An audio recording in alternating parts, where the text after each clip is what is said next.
Don, I'm going to start recording this so I can send it back to you, okay? That's fine. All right, so this is being recorded, and we're going to use this for training purposes and accountability purposes. Okay? I'm with you. All right, so here's the first thing.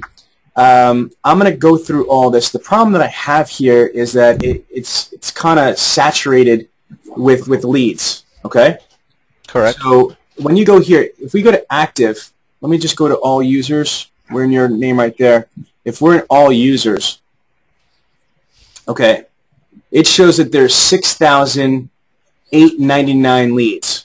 Correct. Okay, so there's 6,899 leads. First of all, you know, that is absolutely not the case. You know, you'd agree with me that there's not, you know, almost 7,000 active leads at this time, correct?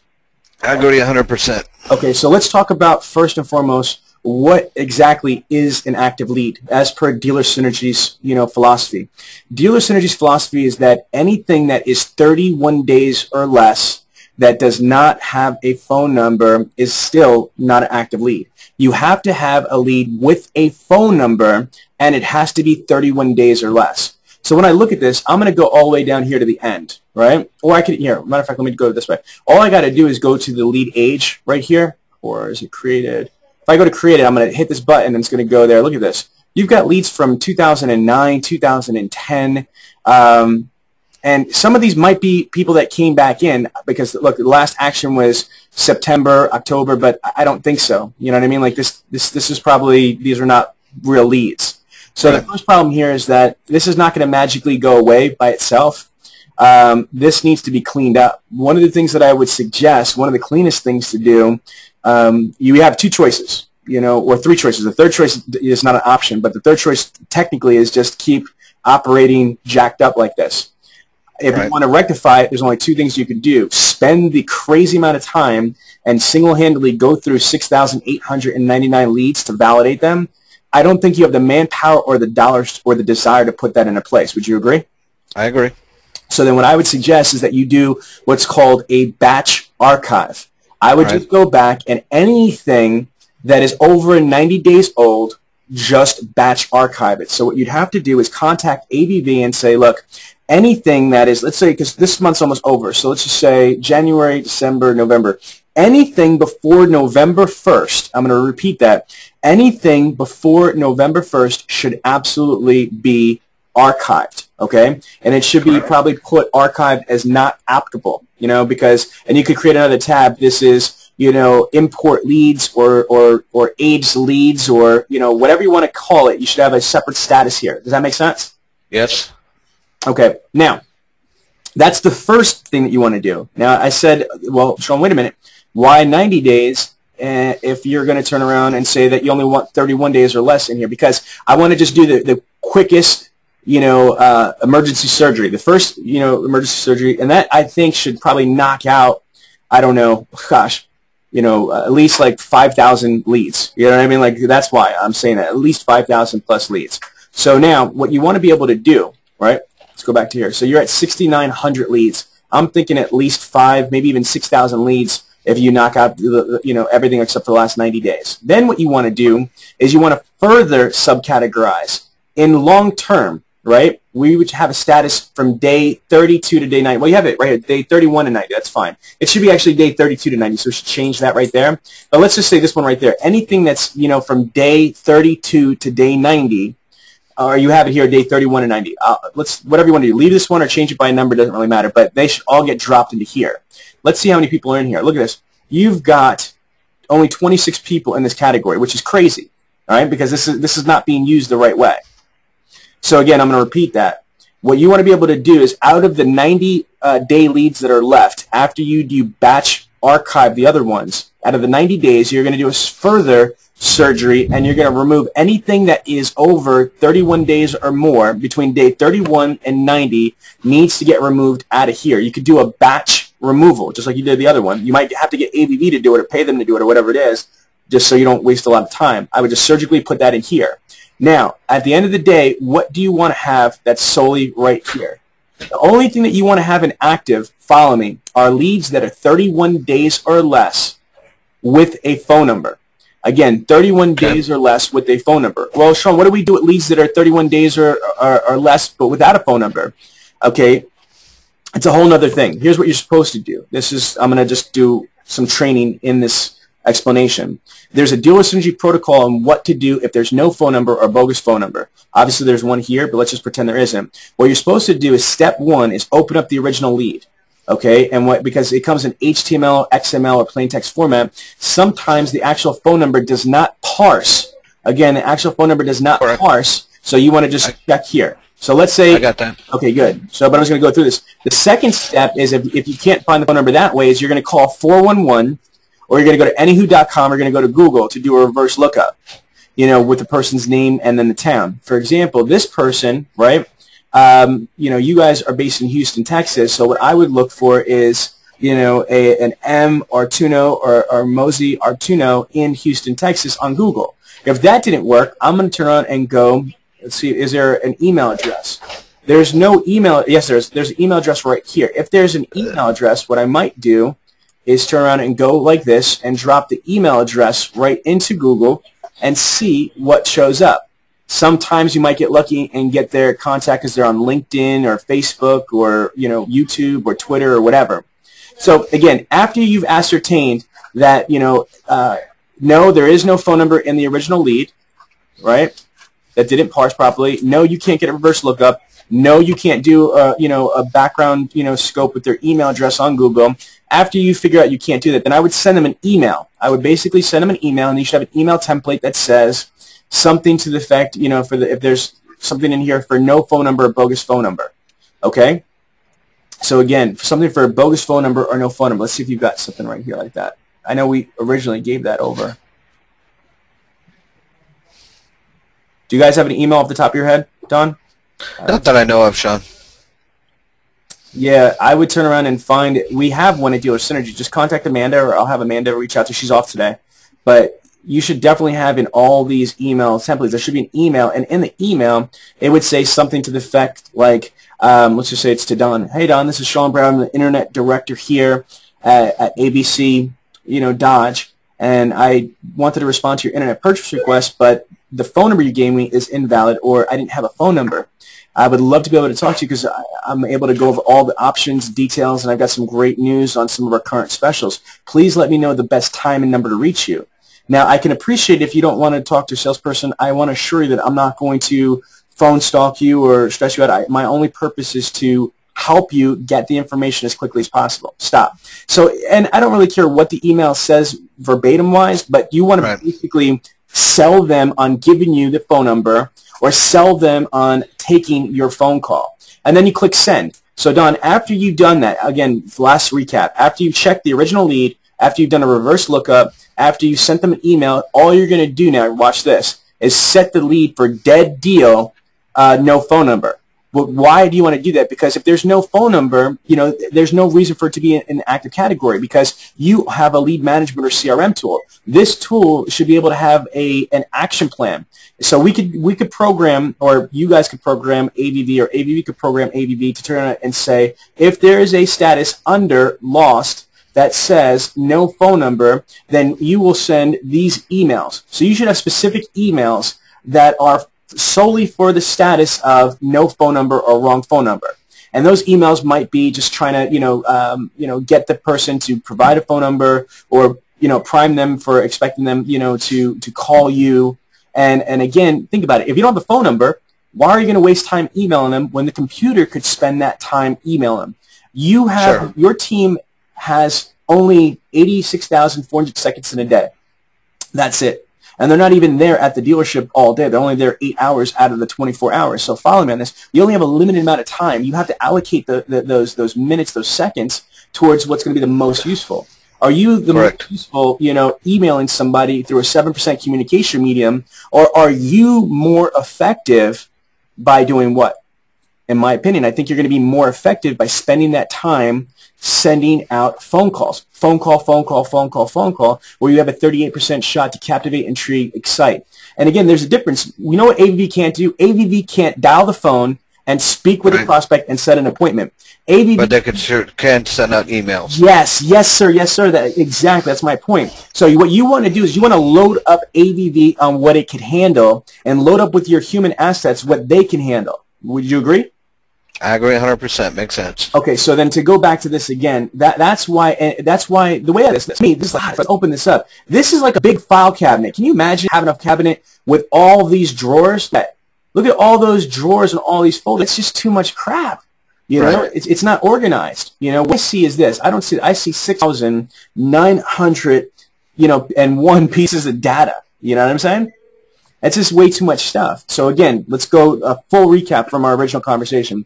First thing I would do is archive anything that is older than 90 days.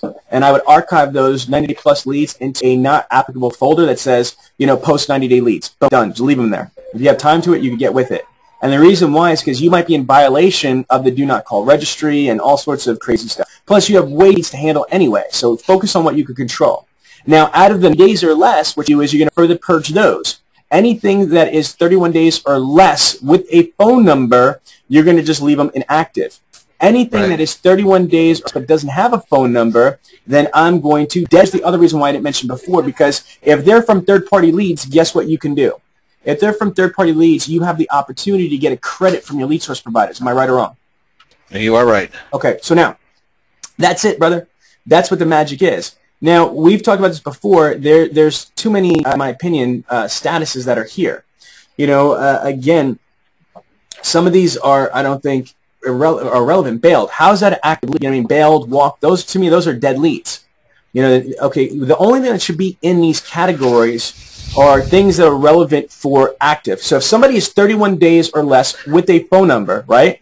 So what I might do is this. Okay, if you want to keep hot prospect, okay, let's set a definition. What clarifies a hot prospect? To me, anybody that you've had a verbal contact with. Why is that? Because, again, as per J.D. Power, you only have an 11 to 14% connection ratio on the phones. So if you've got 500 or 800 leads that are 31 days or less with a phone number, and you've actually had the privilege to engage somebody on the phone verbally, that's a hot prospect. Not somebody said, I'm ready to buy today. Okay, anybody that you could actually get on the phone, that's a hot prospect. And it's 31 days or less with the phone number. Do you agree? Agreed. Okay, so that's there. Now, working. Well, what the hell does that mean? Appointment set, that makes sense. Price quote sent, I don't think you need to have that there. I agree. We're switch iMagic on the 1st of February. Okay. And we're resetting all these buckets, Sean. As a matter of fact, that's what Amanda's been helping me with. Okay, good. So that we can get them into right categories so we don't have to have 15 or 20. I agree.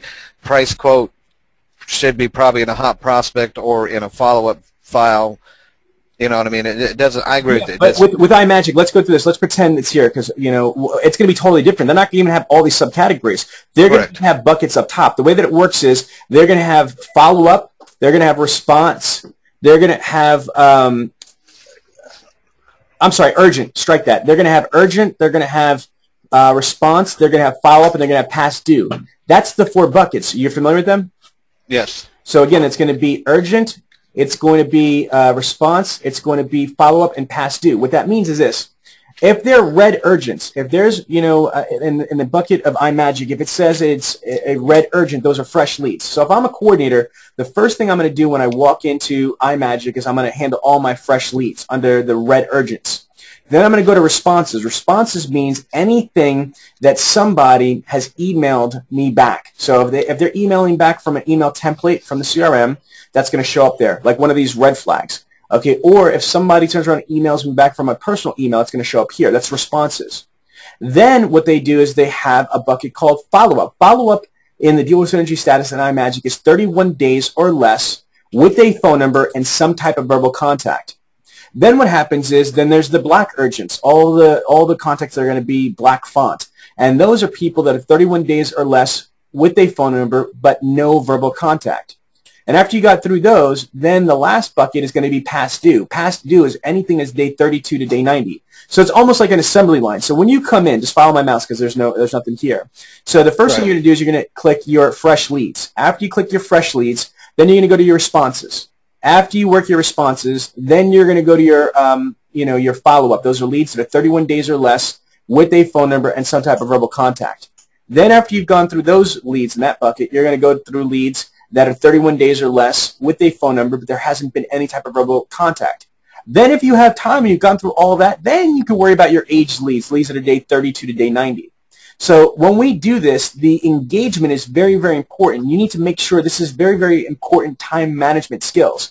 You want to make sure that you absolutely unequivocally put first things first. You want your coordinators to engage opportunities that are the best chances to close. So I'm going to repeat that. You don't want to just shotgun and click all active. Like, think about this. Can you imagine, even if it was only 690, forget about 6,901, but let's just say you had 690 leads in here. You don't want to just start from the top, phone call, phone call, phone call, phone call, phone call, phone call.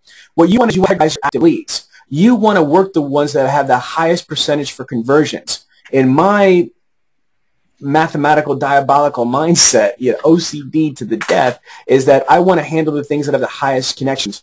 Current market data shows, which that you have the highest closing ratio for leads that you respond to the quickest. That's why you want to handle the freshest leads. The second most important thing is people that have responded to you. They've engaged you. They're proactively engaging you in response to whatever has been said. So you want to respond to them next. After you handle your responses, people that responded to you, then you handle leads that are 31 days or less, which is ultra fresh, that have a phone number, and you've had some type of verbal contact. And then finally, leads that are 31 days or less with a phone number, you haven't had a chance to get them on the phone. And after you handled all your fresh things, then you have the opportunity to handle your more aged or your elder leads. Those would be the leads day 32 to day 90. And I'm going to source something from you. NADA, JD Power Polk, Dealer Synergy. We, believe in and validated the theory that this is a fact. The internet buying cycle is 45 to 90 days. OEMs say it's more towards the 90-day period. What you want to be able to do, Don, is you want to make sure that you have two strategies. One for the instant gratification. Even though I said that the power is 45 to 90 days, right? That's the buying cycle, 45 to 90 days. Here's a crazy thing now. 30 days or less, 46% of people are going to close. So yes, mathematically speaking, over 51%, actually 54% of people, more than half of the people are going to close past the first 30 days. But here's what's crazy. But if you look at the strongest 30-day segment, is it the 30-day segment the first month? Is it the next 30 days, which is in 60 days, the second month? Or is it the last 30-day segment, which is 90 days, 3 months out? The first 30 days are going to close 46%. The other 54% is spread over the next 60 days. So again, I'm going to repeat that. This is very important. The most important aspect is getting control and having a massive amount of energy and blitzkrieg output to try to engage the people within the first 30 days or less. Does that make sense? Absolutely.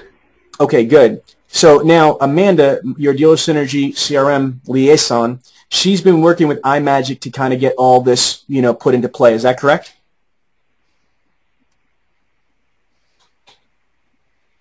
Don? Yeah, that's correct. Okay, so she has, that's good. And I just talked to the vice president at IMagic the other day, Chris Vitale, and he was really nice. So I'm glad that you're going to be able to set this up the right way. So so we've only got like a week, and the purpose of this is to kind of show you what is kind of deficient. But do you have your login and password for IMagic right now? Yeah, I do. Okay, let's go live on that. Come on. IMagic. Now, here's the reason why there's other CRMs, which we're not going to get into. There's some good CRMs, like, you've got Dealer Peak, you've got, eLeads, you've got Higher Gear, but iMagic is a good tool. Here's why I like iMagic better than AVV. Okay. D-R-U-G-U-L-E-I-S-K-I. D-R-U-G. U-L-E. U-L-E. I-S-K-I. Mm-hmm.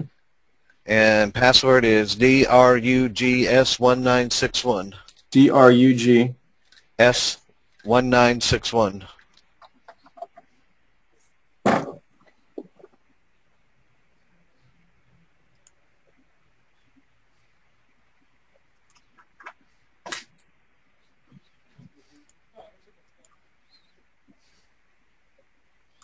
Okay, let's try that password again.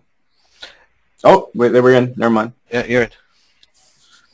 Okay, good. So you have it. So you're using the whole CRM. Okay. Yeah. All right. Now, we already told you that the CRM is completely different than the ILM for iMagic, correct? Correct. Okay, so it's not as easy to manage. So it's very, very important. Like I said, I personally prefer the ILM for the dealer synergy system over the CRM. So I've given you that disclaimer already, correct? Yeah, you did, but the big problem with that, Sean, is that there's no phone tracking inbound, outbound with their ILM. Listen, you had me at hello. You know what I mean? but the problem that we have, and I'm going to send this video to iMagic, okay? The problem that we have and all of the dealer synergy clients has on iMagic CRM, and their president, Tom Harsha, has acknowledged this before, is that it doesn't do what the ILM does. What this thing does, which drives me effing crazy, is it schedules your actions. Am I right or wrong? So when you come in, let's just say, how do I do this? How do I turn? Do I go to control panel to go to? My day. If I want to get, is your reps in there? How do I switch to one of your reps? Yeah. I'm a reps in there. Give me one of your coordinators. Jocelyn Parra. That's fine. Okay, so if I get into Jocelyn, here's the problem. When she comes in, you see this? It's going to tell her who to call and who to email. Am I right or wrong? It should, yes. Okay, but that's a problem because it's only going to tell her who she's supposed to call. I want her to call everybody in her active leads. Now, it's really a pain in the ass to do this. So this is very important. Don, please, please, please, please. I'm going to send this to my team and to iMagic. Every single one of my clients on iMagic that's using the CRM has fucking brain damage problems with this tool, because, what they do is that it's not built that way. The dealer synergy philosophy is fundamentally different than the iMagic. That doesn't mean I don't recommend it. I think it's a good tool, but it's just I prefer their ILM over the CRM. But you're right. Their CRM has a lot of bells and whistles. It's got the social media integration. It's got the phone call integration. That's great. But here's what I want it to do. I want it to be Forrest Gump stupid. I want to be able to come in, look at my calendar, just be aware of what is important. Okay, I repeat that. I want to know what is important to my schedule. I don't want to turn and see a whole laundry list of crap here, who to email, who to phone call. I'm not stupid. I think that's good for people that are doing product presentation, demo drive, and delivery. I'm sure iMagic would disagree, but I really don't care. You know what I mean? I'm the process expert for the dealer synergy system. Now, I'm sure that if you use the iMagic system, it'd work, but you guys aren't paying for the iMagic system. You know what I'm saying? So what we need to do is get iMagic to follow the dealer synergy protocol. Because I've got a couple other dealers that are using the CRM, and it's very frustrating. So we need to work with them. They've got some really good people. They've got good programmers. They've got good executives over there that, they just call me. They respect what we're doing over here. But we need to, I'm telling you, because we're going to have a problem. Watch what's going to happen. I'm telling you right now, because it happens to all my other dealers on iMagic, is that they can't see anything else without going into an advanced search and going through all this other bullshit of all their active leads. All I want these people to do, they're not rocket scientists. They're not like, sales managers at GSMs. You don't want them to be. You want to make it as easy as possible for them to do their job. Do you agree? Agreed. So what I want them to do is this. When they log into the tool, they should. I'm totally okay. If there's a specific appointment, like this person's coming in, or there's a specific phone call, because let's say you've been calling somebody at 5 o'clock, 5 o'clock, 5 o'clock, and you want to set a reminder, hey, I should call this person, at 7 o'clock. So then, so I don't mind having specific appointments or specific reminders or specific things that you have to do. That's what your schedule and your calendar should be utilized for. Does that make sense? Yes. However, they should be what's called protocol driven. They should not be action plan driven. I shouldn't have to rely on a stupid computer to tell me who to call. All right, because it doesn't work. I don't care what they tell you. I could give you like a whole bunch of dealer principles that are on this tool. It doesn't work like that. Okay, what happens is that they roll over. So let's say if your people are supposed to call 120 people every day. What if they don't call? What happened to those people? Do they just fall off, those 20 people that they didn't call, or do they get added to the next day? So think about that for a second. How does that work? Now the next day they got to make 140 calls. What if they only turn around and hit 100? So now that's 40 that goes into the next day. That's 160. Does that even make sense to you? No. Okay, that's my point. And then what happens is, how do we break this down? I want people to follow this exact system. I want them, A, to handle the fresh leads. That this system can do. Add to the fresh leads, I want them to only handle leads that are 31 days or less with a phone number, and I'm sorry, responses, strike that. The next thing I want them to do is handle all the responses. This tool can handle like that. Then what I want it to do is handle leads that are 31 days or less with a phone number and some type of verbal contact. After they've gone through that whole entire list, I want them to go through leads that are 31 days or less with a phone number but no verbal contact. Then I want them to be able to handle leads that are day 32 to day 90 that have a phone number. In that order. Do you see what I'm saying? I need that to be able to be the system. I don't want them to only call these people, because here's the thing. What happens if your people have 150 people in their lead database that's active for them? What happens if they have 200 people? How do they know who to exactly call and when to call those people? Does that make sense? Yeah. Okay, so have you talked about this with Amanda? Well, yeah, we've talked about it. I mean, that was one of the things when I was looking for you for recommendation, and yeah, you did say turn on the ILM, but so I don't know. I haven't gone in here and necessarily played hard with it because they're just getting data and everything loaded in it, Sean. So that's yeah, what you're telling me is probably, are you using this for the entire dealership or just for your internet department? no, for the entire dealership. Okay, then I understand that. You know what I mean? Like, I've got to tell you, I understand that. You're replacing a full-blown CRM for a full-blown CRM. You could not turn around and just use the ILM, and then use AVV for their other showroom. I think, honestly, Don, you did a great service to your overall dealership by using this CRM. This CRM, I think, is more up-to-date, more powerful than the basic AVV CRM that you're currently using for everybody. However, for the internet lead management tool, if you just it doesn't help me out. If you utilize it out the box like it's set up to, it's not going to mesh with the dealer synergy system. Right. So here's what I want to do. I'm going to do two things. I'm going to make this into a video. I'm going to need you to change your passwords. Okay? Sure. Change your passwords for both AVV and this. Please email us what they are so we can update our records so if we need to go in. But I'm going to upload this video, and I'm going to send it to IMagic and our people just so they could see what my expectations are, what my problem is with the tool currently as is, and we could really start the process of working together. Like I said, you've already engaged IMagic, and I'm totally okay with that. Like I said, I like the ILM.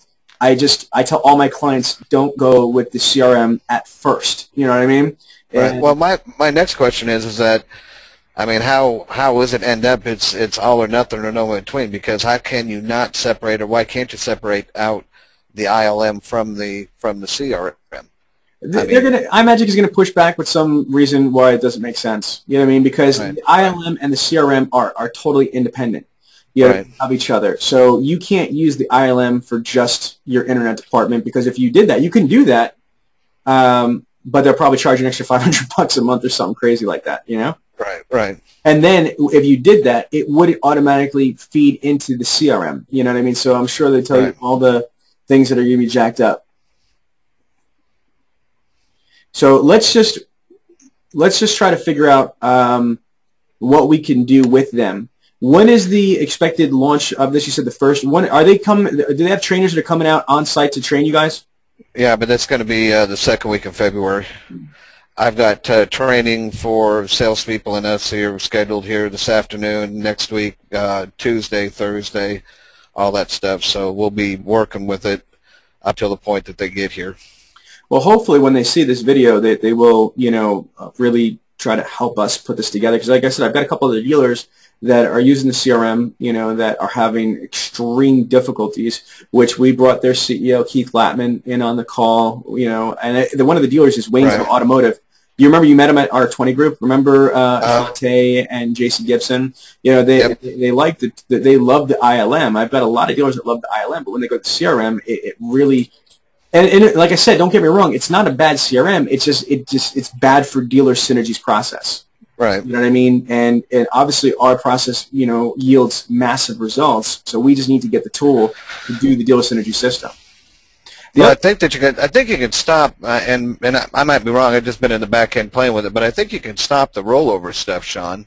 But it still means that they're they're laying dead in there somewhere that need to be fished back out again. Yes, that's the problem I'm talking about here. You know, the ILM works, and I don't know why they changed ILM. The other thing about the ILM, I didn't like the buckets they labeled, but it was almost like an assembly line. It was like, it was Forrest Gump simple. You go in, you go to the one bucket, the second bucket, the third bucket, the fourth bucket, you start again. First, second, third, fourth, first, second, third, fourth. It's really simple. You know, this is actually more complex. Yes. Okay, so that's what my thought is. Okay. Well, I'm going to go through one more time and clean these buckets. My problem and will be the problem with both systems, is that with management staff in it, and Nancy has assured me that it's going to be different this time, but they have got to get these deals resulted, because if you look at the majority of the 6,100 leads or whatever, you know, a large chunk of it's new car stuff that's not been moved or put where it needs to be put. It's not an excuse. It just is what it is. No, you're 100% correct. There is definitely a big problem, you know, with the internet department suffers when the showroom and the management don't update the tool the right way. First of all, when they're not trained the right way, when they don't manage the tool the right way, when they're not held accountable for when they do drop the ball and screw up the tool, because garbage in, garbage out. I mean, like, you can't ascertain or extract, you know, numbers, data, analyze, and come up with great, you know, solutions and strategies based on field intelligence. That field intelligence is compromised. So the first part is setting it up the proper way. So let's go through this. The tip is this.